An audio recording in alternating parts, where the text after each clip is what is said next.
Start a new topic, part C, servlet life cycle. Yeah. So this part, we will learn deep inside servlet. We cannot see, visually we cannot see, but we need to understand behind the scene, a lot of things happen behind the scene, because that part also important, helping us understand the mechanism, how things work in a special way.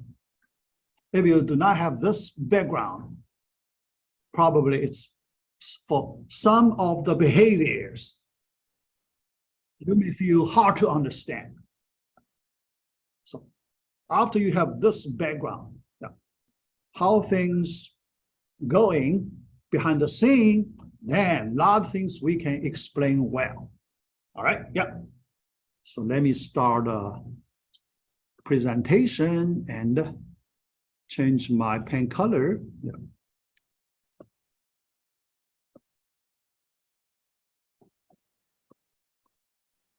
All right. And okay. Right. The first topic, C.1. Process HTTP requests and response. First, let us learn a little bit HTTP protocol.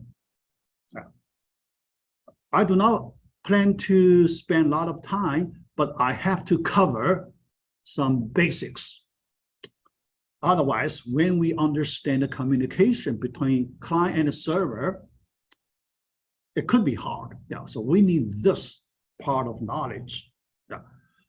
HTTP, we know it's a protocol, right? Communication between the server. So in our web environment, web browser sending requests to the servers, and then you get a response back, and the data is displayed on your web browser. Yeah. That communication relies on HTTP protocol. Okay, all right. But I believe most of you, because when you type URL, you type http:// how many of you really understand the basic structures inside HTTP protocol? That part, I think not many, yeah, right? Only when you need to work on it, then you have the motivation to understand it, right? Otherwise, why you need to understand it, right? Yeah. So here we have the reason to understand it. Yeah.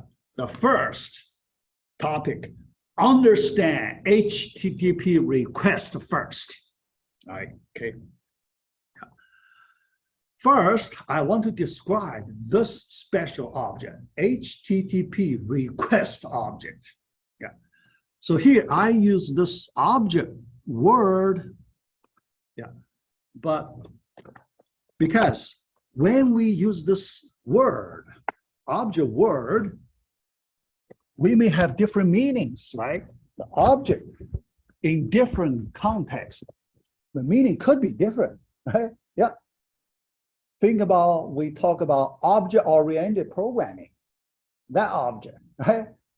The object in that context, object-oriented programming, that context, what's the meaning of that object? It is programming object. It is called a programming object, not ordinary object, right? Not, this object, that object, not that, our everyday life ordinary object. It's programming object. All right. But here, what's the meaning of object here? Here, first, I like to tell you here, not the programming object.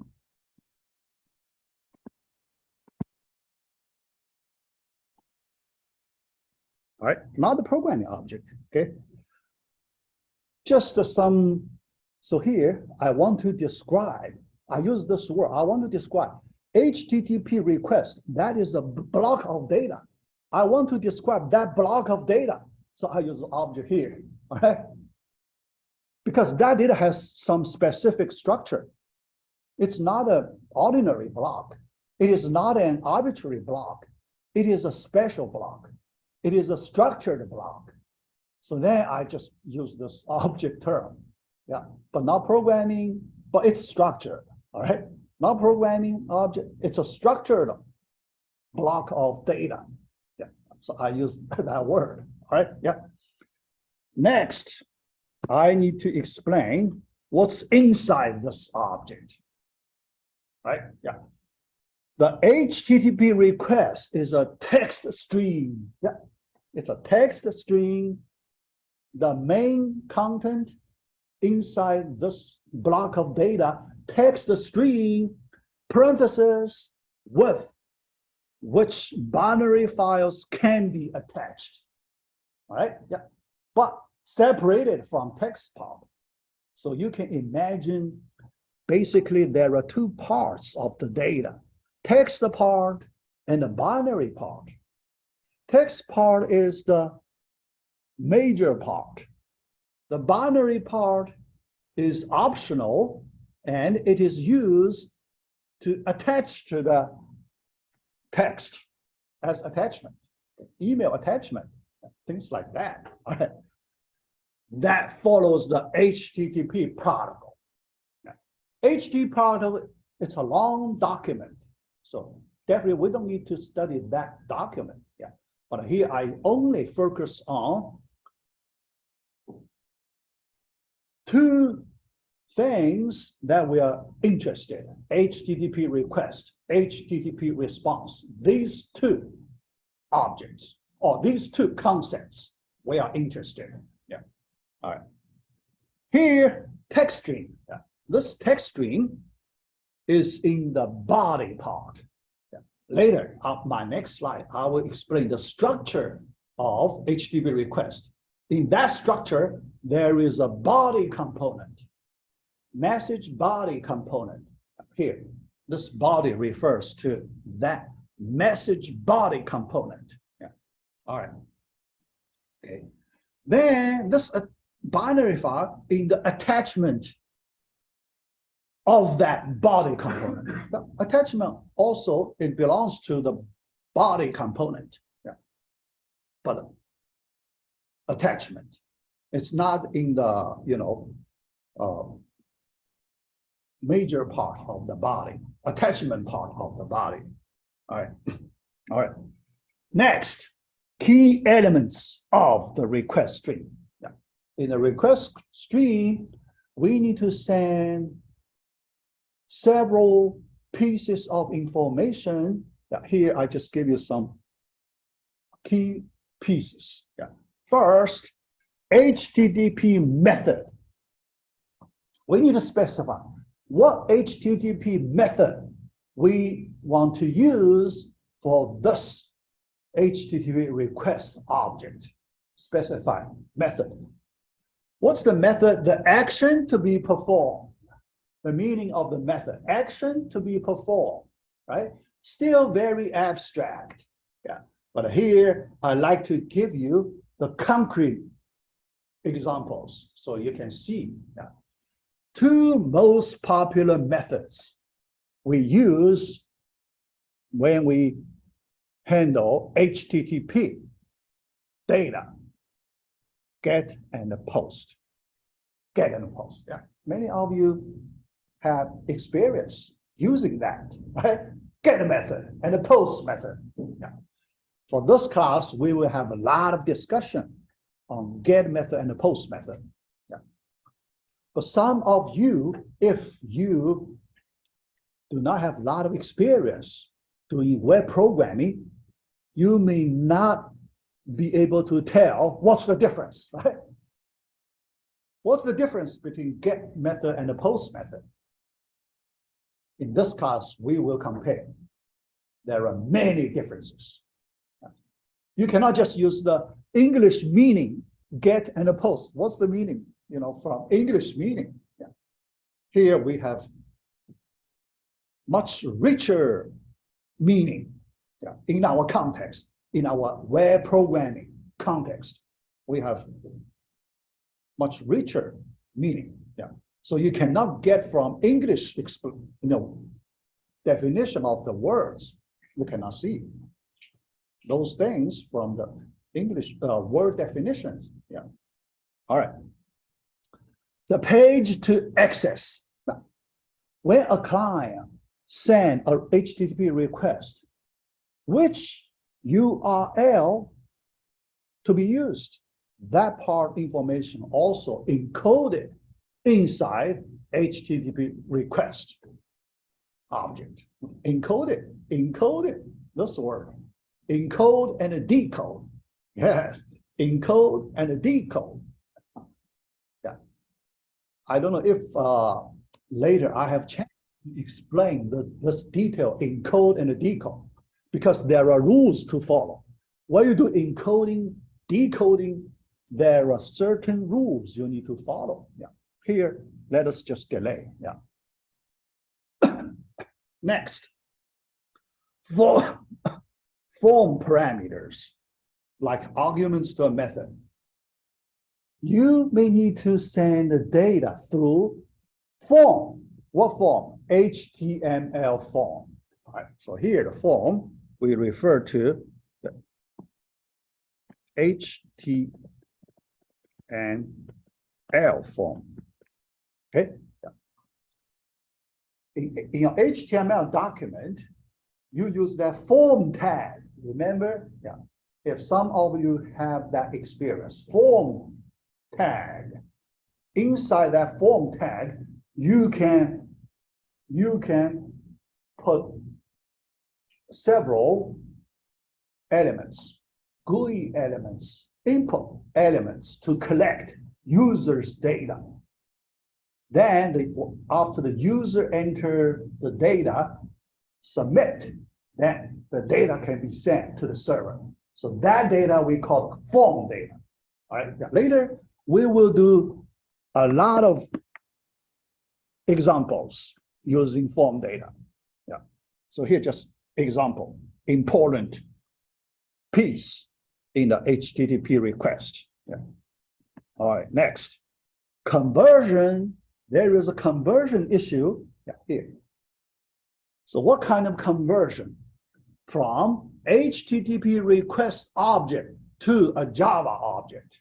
This conversion happens inside a web container. Yeah.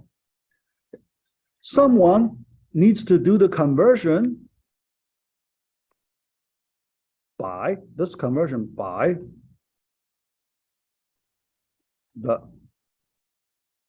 Java web container. Okay. Yeah. Java web container. Yeah.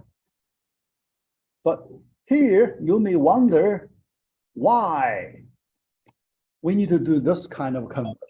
Why we need to do this kind of conversion? Yeah. That question is important. Why we need to do this kind of conversion? Yeah. Here, let me give you the first round explanation, yeah, because this question I may need to explain several times. This is the first time I explain this conversion thing. Yeah.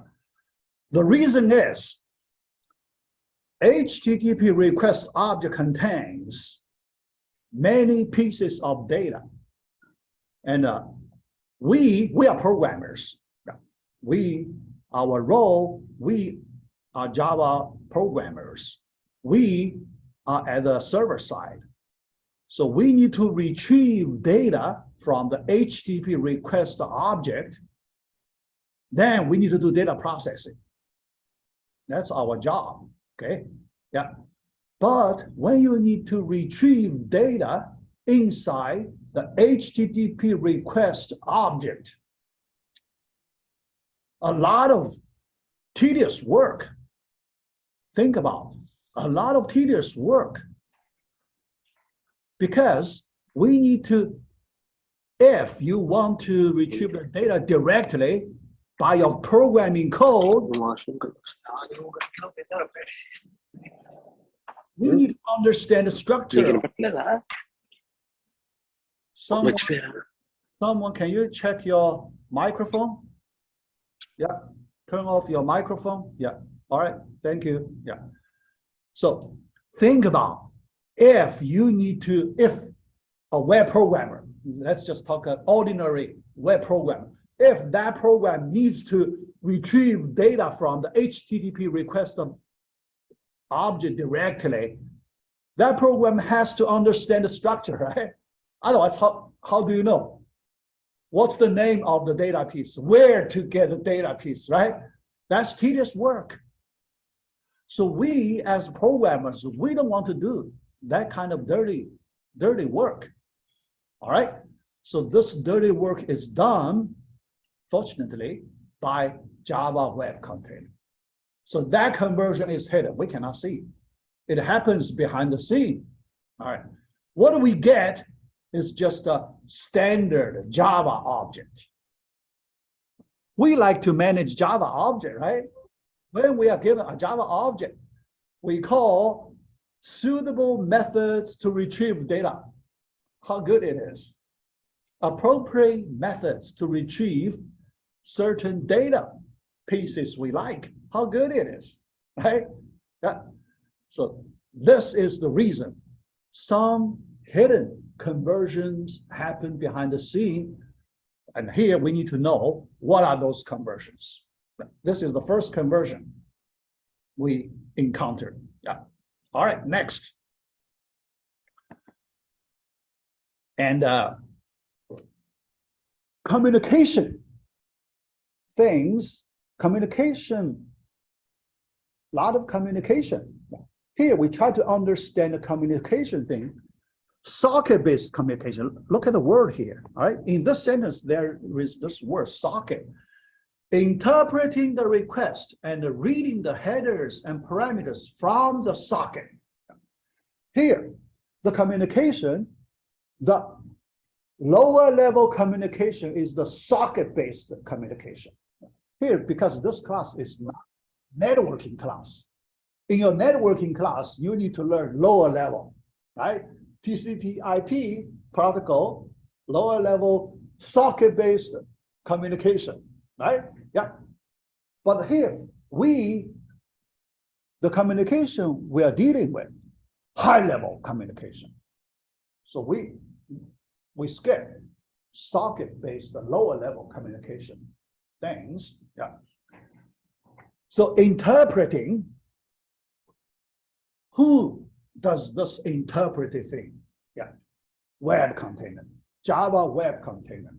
The Java Web Container interprets the request and reading the headers and the parameters, just the content of the HTTP request object. Parse, later you will see, we call this step parse, parsing the data in the HTTP request object. Yeah. All right, from the socket. All right, so we just skip the socket. Yeah, we don't need to worry about the socket. Okay, yeah. And the data is reformatted in a Java object. Yeah, the end product, parsing result. After the parsing step, we need to get a result from it, right? The product from it. That result, that product is a Java object. What is that Java object? This one. It's called HTTP Servlet request object. This name. Okay? This is a standard Java object. It's class type. That is its class type. So we use that object in our servlet, and we retrieve data and we do data processing. All right, so here we need to understand that procedure. When you do the programming with this background, you know what you are doing. Okay, so what you are doing? Yeah. You are doing the right thing. Yeah. You are working on this particular object. Okay, all right, that's the first step. second step here, because this HTTP request is so important. So I want to get into this HTTP request object inside it, and then we study the details of this structure. Because this will help us later to understand how to manipulate the data. When you manipulate the data, why we use this way, right? Why we do not use that, another different way based on logic? Because based on logic, you can use different way, right? Another thing is later when we do comparison between the get method and the post method. Yeah. Under some situation, why we should use the get method, not post method. Under a different situation, why we need to use a post method, not get method, right? You need to understand this structure. This structure can help us explain those questions. Yeah. All right, so let's look at the first component in this structure. There are 3 components. This is the first one. It's called request line. Request line component. From this name, you can see just one line, the top line. Only one line, top line. That is one component, the first component in HTTP request object. Yeah. And what's inside this request line? These pieces of information. First, the HTTP method. Get method or post method or a few other methods. There are about four other methods. Yeah. Later we may have chance to learn. Yeah, but in our first half of this class, we just use get and post. In our second half, we may use the remaining methods. Yeah. All right. And the path to the resource, the URL, yeah, and any parameters added to the URL. That information also encoded in the top line. Request the line, top line. All right. Yeah. Here, let me give you a simple example. Yeah. Because this long sentence, for some students, you may not have a visual understanding. Okay. So you may like to see an example here. Let me just give you a simple example. The path to the resource and any parameters added to the URL. Parameters added. Yeah. I may like to show you that part a little bit. Yeah. All right. So let me some example like this. All right. Yeah. Because this URL starts after the domain name. Yeah. We know when you send a HTTP request, you need to specify the domain name, right? Yeah.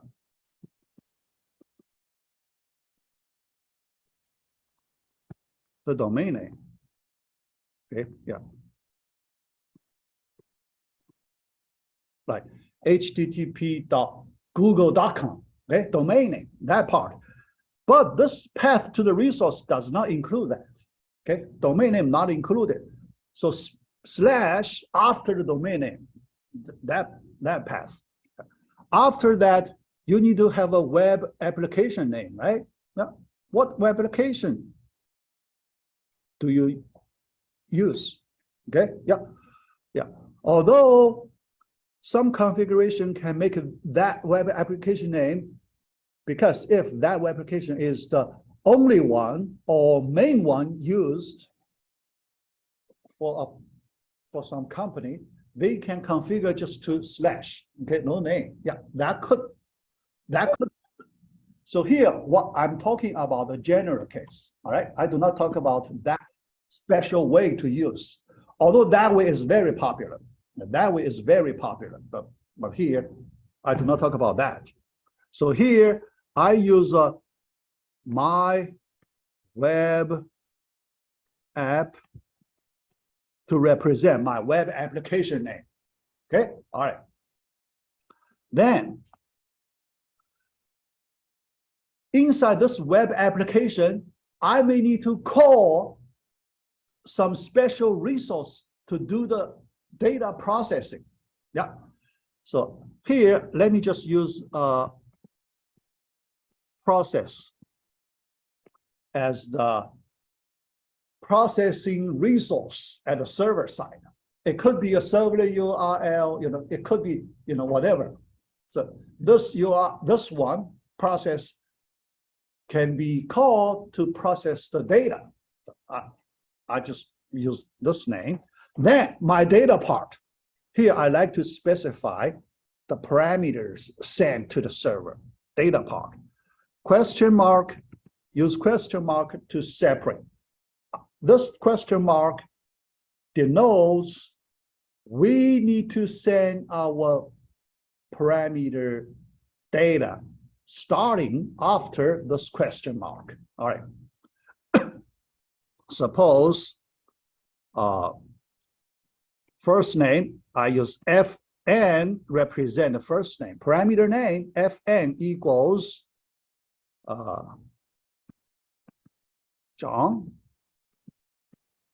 And the last name, my second parameter, I use ampersand to separate. Ampersand, okay? Yeah, to separate. So I start my second, assume the same line, okay? Yeah. Last name, ln equals the last name, okay? Yeah. X, Y, Z, for example. All right? Yeah. So this whole thing is this part. Okay, corresponds to, that is an example for that part. Okay. But those things happen in the top line, top request line. Okay, one line. It could be pretty long. Yeah, one line. Okay, all right. Next. All right. The protocol version. The protocol version, yeah. 1.1, yeah. Currently 1.1, yeah. Well, yeah, I only noticed there are two versions, 1.0, 1.1. That's it. Yeah, 1.1, so it is used for a long time. Yeah. Yeah. But we do not care much about the version, right? Yeah. So you just know a version number is there, but in our programming, we do not use this information. Yeah. All right, so that's the first component, the request line component. Now the second component, it's called the request headers. So this part, we have several headers with each header per line. Yeah. One line for one header. Yeah. So for the parsing, yeah. So the web container can process headers line by line, okay? Line by line, yeah, all right. Here, I like to give you some header examples. So what information pieces are encoded in this header part? One example is OS, operating system. That information is encoded. The user's operating system, Mac machine, Windows machine, Linux machine, OS type encoded, all right? Yeah. In header, all right. Browser type, all right? Chrome, Firefox, IE, okay? Edge, Safari, right? Opera, yeah. Browser types also encoded. And the browser versions, Windows versions, browser versions, all right? That information encoded, okay? Yeah. So you can imagine sometimes we at the server side, we may need to use this information, right? Think about that. We at the server side, we may need to use this information. Yeah. Just recall your personal experience, surfing web experience. When you use Mac machine or Windows machine, you visit some specific software downloading page. Sometimes you are displayed your corresponding version immediately, right? Suppose you use Mac machine. Hey, when you visit that particular website, you see Mac page immediately because it can detect your Mac machine. You are using Mac machine, so it just sends you the Mac page. All right. Similarly, Windows user just get a Windows page as the first page. Things like that. That information. Also, the browser type sometimes also important, right? Yeah, because for example, we know different browsers, their security levels could be different. Some browser, the security protection level is higher, but other browsers, the security protection not as high as needed in some situation. So then the server side, they can detect if your web browser meets that standard, high standard. So it will pop up a message. You need to switch, different browser. In order to use this application, you have to use certain web browser above certain version. How about that? Otherwise, how can server-side program detect that using that header? All right, the header part for detection. Yeah. That's the first example. Second example, IP address. Yeah. IP address, the user's IP address also encoded inside the header part. Right. There, you can see many applications may need to use IP address, right? Yeah. Do statistics. Yeah. The visits from the world to this particular web application in different regions, do statistics, right? Yeah. Server side, yeah, if you need to do that, you can collect that information based on IP address. And sometimes some applications may need to block certain IP addresses, right? Yeah, block certain IP addresses. Yeah. So a lot of features may rely on that information, right? Yeah, and many other headers. Here, I just show you one commonly used examples. All right, next, yeah. A blank line to separate the headers and the body. Yeah. Why the blank line? So here, look at this blank line thing. Yeah. Because how do you mark the end of the header component? Header, it's a second component. But where is the end of the second component? Because sometimes you may have more headers, sometimes you may have fewer headers. All right. The number of lines could be different, could vary, different headers. All right. So you cannot use the number of lines to tell what is the end of the header component. Then this is the convenient way. Blank line. Yeah, when you hit the blank line, that's the end of the second component. Then you start a third component. After the blank line, you start the third component.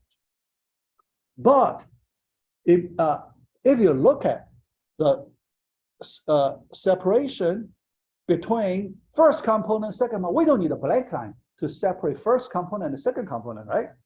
Because first component has only one line, top line, all right? Starting from the second line, that's the second component. So you don't need a blank line between the first component and the second component, all right? Yeah, so finally, the last component, the message body, sometimes called a payload. Yeah. When you need to send large amount of data, the payload, yeah, the key part, the key data part, the key business data part, let's say this way, all right, go through that third component, the message body part. Yeah, all right. It is optional. You do not have to put the data in this component. It's optional. Yeah. If it's blank, it's legal. Okay, no problem. because you don't need it. Okay. Yeah. Or it could be empty. Yeah. We just said the body is empty. Yeah. Okay. All right. And text content.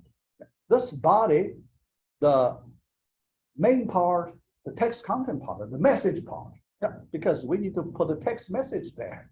Yeah. The body. All right. But we can attach binary content.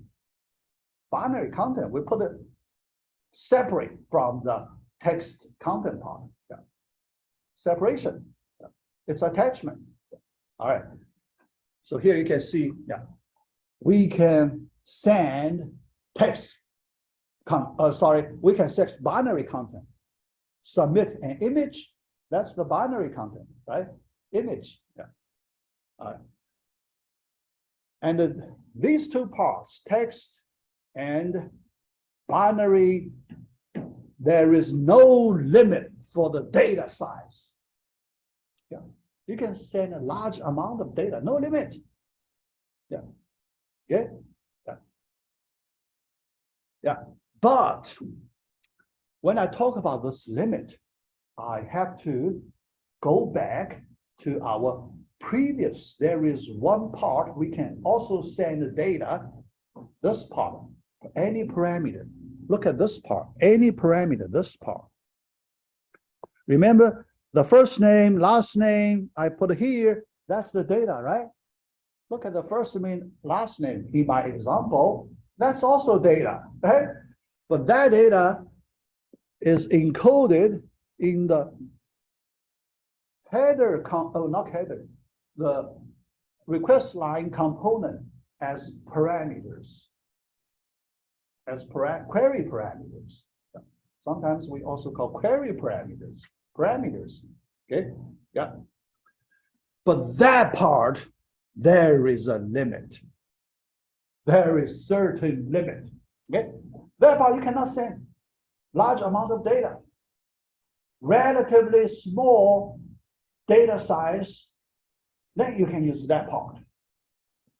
All right? Yeah. But you may like to know what is that limit. Yeah. But the question hard to answer because for different servers, that limit could be different. It depends on the servers. But here I can give you approximate number. So you have idea how large in general that data size is, that limit is.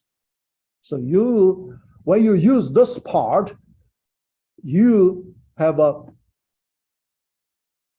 understanding if your data is okay or not, right? Yeah. So here, there is this approximately equals 4K.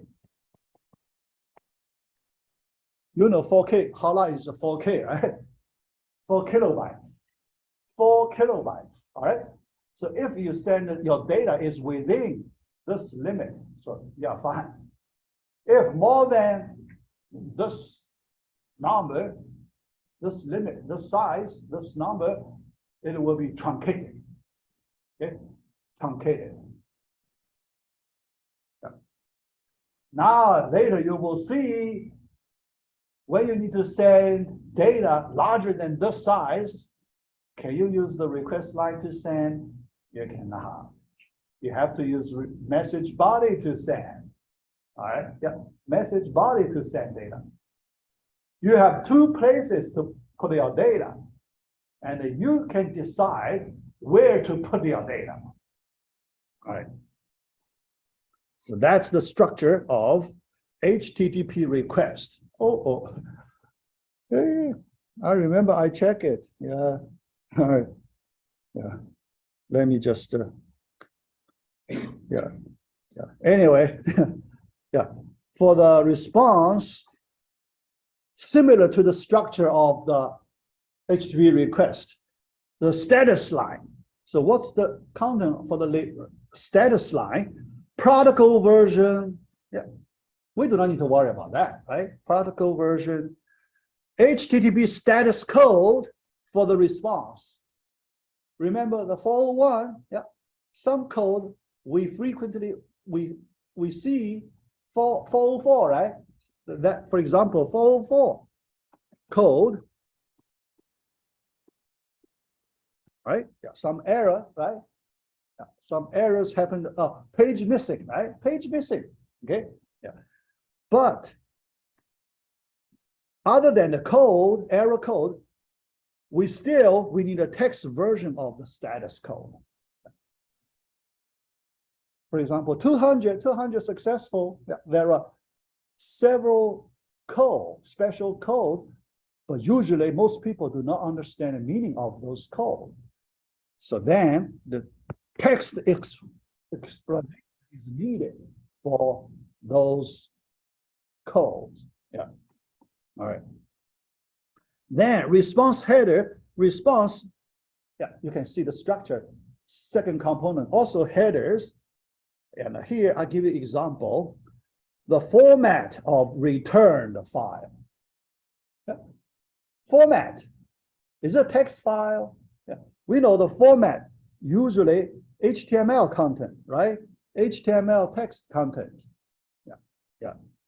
But sometimes the file format could be PDF, right? Sometimes the file could be, Excel, right? And so on. Image file, for example, PNG, right? PNG. Yeah. How do you tell the web browser to display those files correctly, right? So you need to put the information, the return the file information, file types information in the header part. So the web browser can display the return file correctly.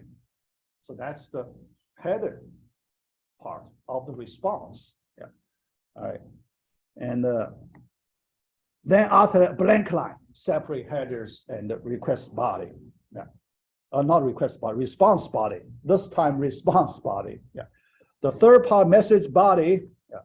Yeah. Yeah. All right.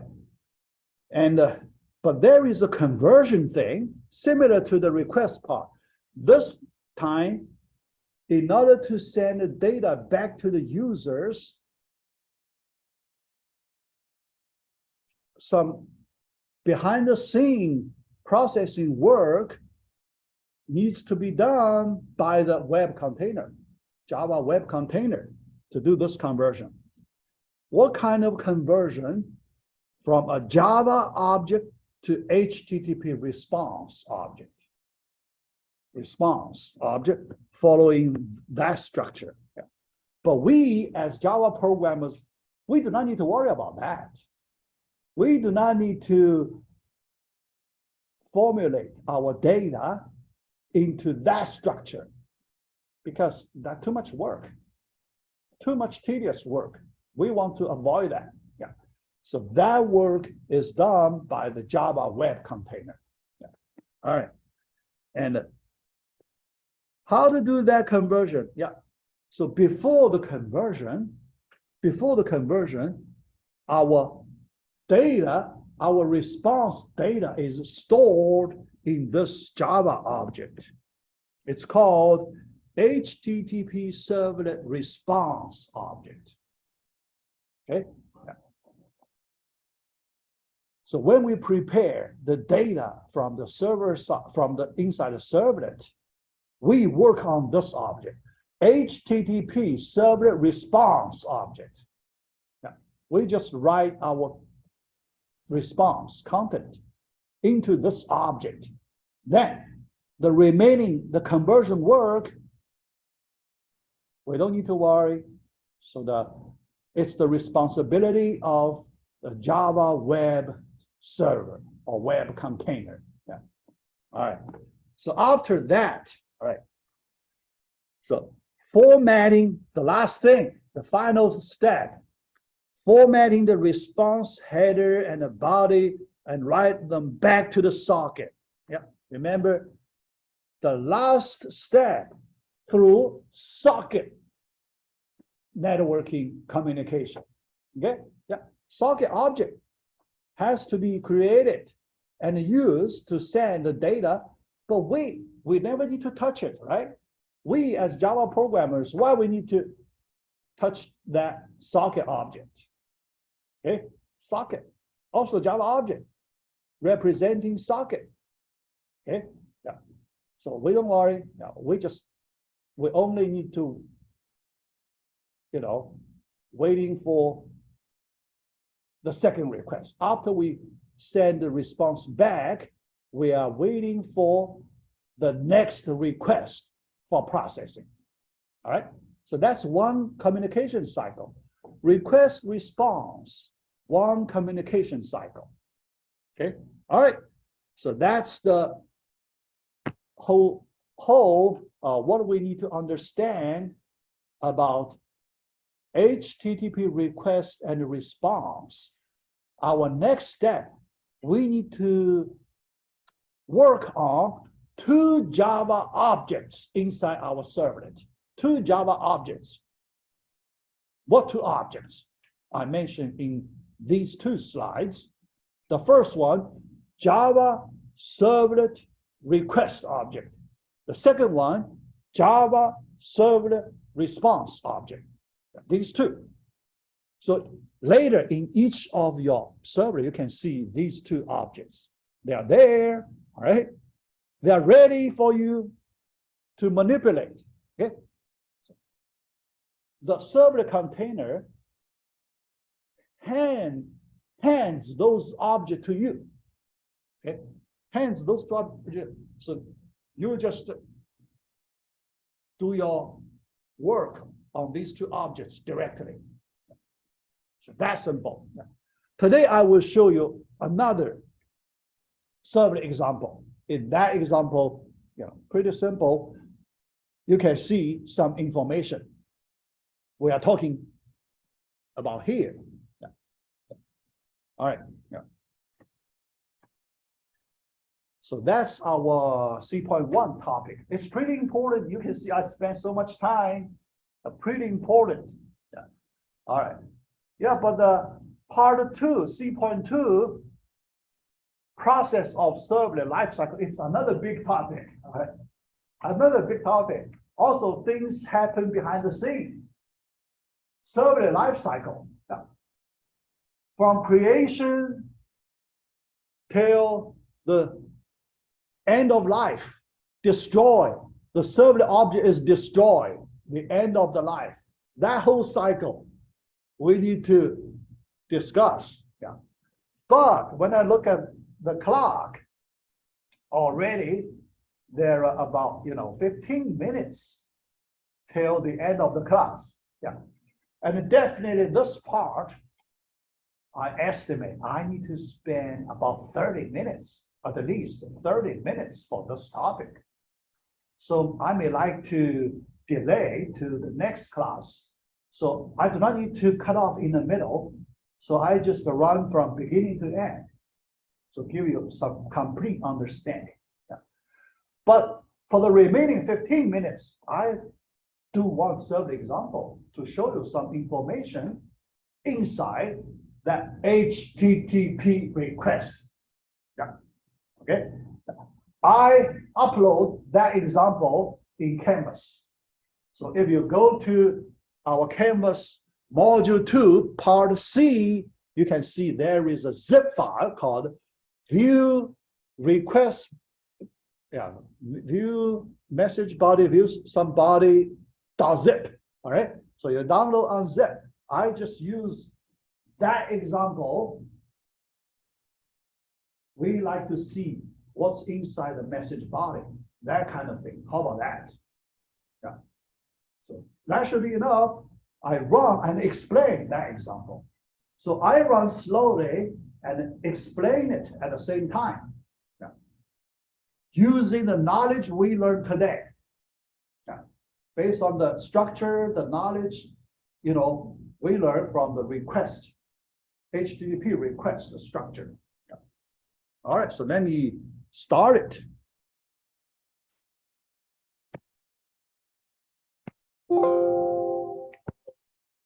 All right, so today I already get my Eclipse ready, so we do not need to waste time to start the Eclipse. Yeah. The first thing, yeah. All right. First, I just show you the example file. After you download, yeah, here, look at that. Yeah, look at this folder. After you unzip that file, zip file, you get this folder, view request body folder. So you can see, I like to show you the data stored in the request body, and we want to see, you know, maintaining the natural order in the request body. Okay? Usually people do not see it, right? Usually people do not see the request body, right? But here we use some Java servlet methods to display the content inside the request body. Yeah. All right. So this is a web application, simple web application. In this folder, I have two subfolders. One SRC source folder, it contains the Java servlet file. All right. Second, web content. That's the web related files. But here it's very simple. I have one welcome file. I call the form. Not index.jsp. Yeah. I call it, yeah, form.jsp, right? Yeah. Oh, form.html. Yeah, it's not a JSP because I do not need a dynamic content. So it's not a JSP. Form. So then web-inf, I have a web.xml file inside. Yeah. All right. So let me start work. Yeah. Although I have enough time, but I need to do efficiently. I cannot waste any time here. Yeah. All right. Yeah. So the first thing, let me just create a dynamic web project. New file, new dynamic web project, and I type a project name. So let me call view request body. All right, yeah, just same name as my example. Yeah. Finish, because we do not need to do anything. Yeah. Web.xml, we can do the copy. We do not need Eclipse generates that for us. So I just click finish.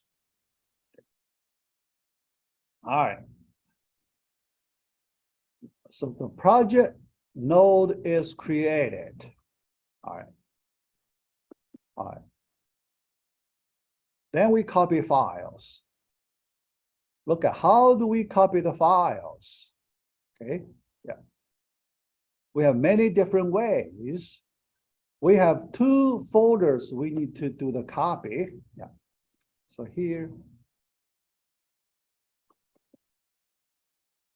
let me show you how do I make the copy, file copy. Yeah.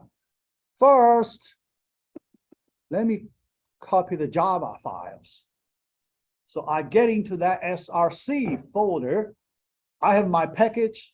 My package start with edu. So there is an edu folder.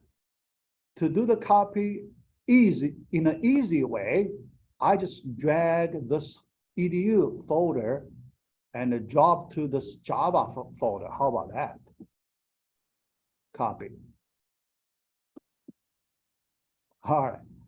After that, you can see edu folder is there, but when you go back to Java resource, under the source main Java, so you can see the package and view request servlet.java file is there. All right. Yeah. That's the code. Yeah. That's the code. All right. Okay. Yeah. So later we will look at the content. Yeah. The content. Okay. Okay, yeah. All right. So the Java source file copy is done. Next, we work on the web file copy. So we go back to this level, web content. Let's get into web content subfolder. Yeah. First, let us copy the form.html to under web app folder. Node, web app node in Eclipse, copy.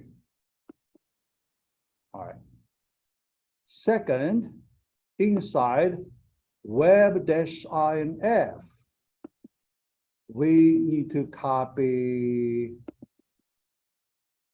this web.xml file, our DD, our deployment descriptor DD file, web-inf, copy. All right, okay. Let's take a look at the web.xml. Yeah, click source. We want to see source. All right. Yeah, here you can see we only configure welcome file, form.xml, because it's not a default file name. It is not default file name, so we need to configure it. Okay, but we do not need to configure our servlet. The reason is we use annotation to configure our servlet. So we do not need to do configuration inside this web.xml. When we go back to view request servlet file, you can see annotation web servlet parenthesis slash double quote slash view request. That's the URL pattern we configure. That is the URL pattern we configure. All right, yeah. Okay. All right. Then, oh, some error thing. Look at that, some error thing. Did you notice that web.xml, there is some error stuff? Yes. Yeah. Let me tell you my experience last semester. So the error happens due to the format of web-app. Due to that, the format. I remember when I changed to a different format, that problem is fixed. Yeah. Yeah. So I can find one, yeah, that won't cause this error problem. Yeah. So that's one. Yeah, but although we can ignore, we can still run it by ignoring it. But we do not feel comfortable, right? So when you see that arrow cross sign, we do not feel comfortable. Yeah. But today we don't have that much time. So let's just run this example. Yeah. Later in the future, yeah, I try to find the header part that web-app, the attributes of in that element that won't cause the error problem. Yeah. Later, I try to find that part. Yeah. Actually, that's easy. Remember, we can find that easily. Remember, in Eclipse, when we create a new project, we just check the checkbox to generate web.xml. Then we use that element. That should be okay, right? Eclipse generate the right one, right? We just copy and we use that element. That's a fix. But here, let's just continue. Yeah. Here, let's just run the example. Yeah, I remember I ran the example with this error. It still works. All right.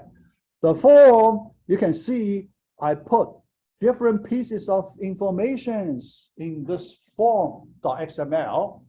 Okay, so we call the form parameters, right? In one of our slides, we talk about form parameters. What are form parameters? Here, we have a bunch of form parameters here, right? We send to server, and you will, at the server side, we display the message body content. Then you will see how those pieces of information organized inside the request body when they are sent to the server. All right, let me run the project and look at the output and understand the request body structure. Still, right click. Run on server, select the server node, and yeah, although I can click finish, but because I have many other projects, I may like to run a clean object, only this one, okay?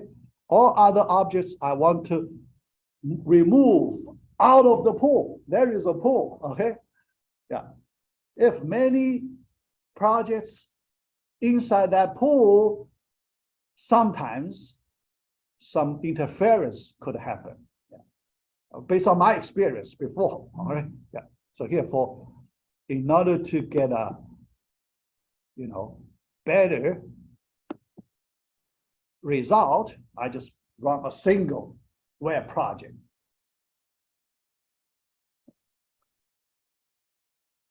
Yeah. This is the form.xml, our welcome file. Okay, welcome file. So this is what you see GUI components in HTML. Okay, GUI components. And although you can select, drop down this, the color, if you like, you can select, all right? Yeah. Body, you can select. Can size, checkbox, you can check multiple, right? Can sizes, you can check multiple, right? Then let's submit the data. Let's send these form parameters to the server side, and we want to view how they are organized inside the message body. Okay. Click submit. Look at that. Can you see two lines? The first line is the header. Remember, I said in my example, the header we can see operating system, OS, right? Here you can see Windows NT, so that version, that's my OS. And my browser type, Mozilla 5.0, I use Chrome, okay? The Chrome, yeah, so you can see the version thing, browser information. That's the header. That header is called users-agent header. There is a header name, double quotes. Yeah. Let me show you the header, yeah, because we have 1 or 2 minutes. All right. So inside the servlet, look at the header name. Look at the line number 20. Request or get header, double quotes, user-agent. This header name will give us that header information. Okay? OS, browser, version, that information. User-agent header. Okay? So that's the first line. The second line is remember, color we select, form parameter organized, color equal amber, ampersand. Remember that ampersand I used to separate different parameters. Yeah. Each parameter we use name value pair. Color is the parameter name. Amber is the parameter value. Name equals value, that format. Ampersand, the next name value pair. Body equals medium, ampersand. Sizes equal 12 ounce, ampersand. Size repeated another time. Remember, checkbox, we checked 2 checkboxes. So that name appears twice, more than once. Don't worry, it is allowed one parameter name, it can appear multiple times. So second, sizes equal 22 OZ. That's the way data is sent through message body of request, HTTP request. How about that? Okay, that's how we learn the structure today. Although here I didn't show you some fancy structure, simple structure, but to understand HTTP request body, that's pretty much enough. All right, header and a body, pretty much enough. Okay, yeah. All right, that's it. So we complete today's class, yeah, because already 5:15. So I have to stop here. Yeah.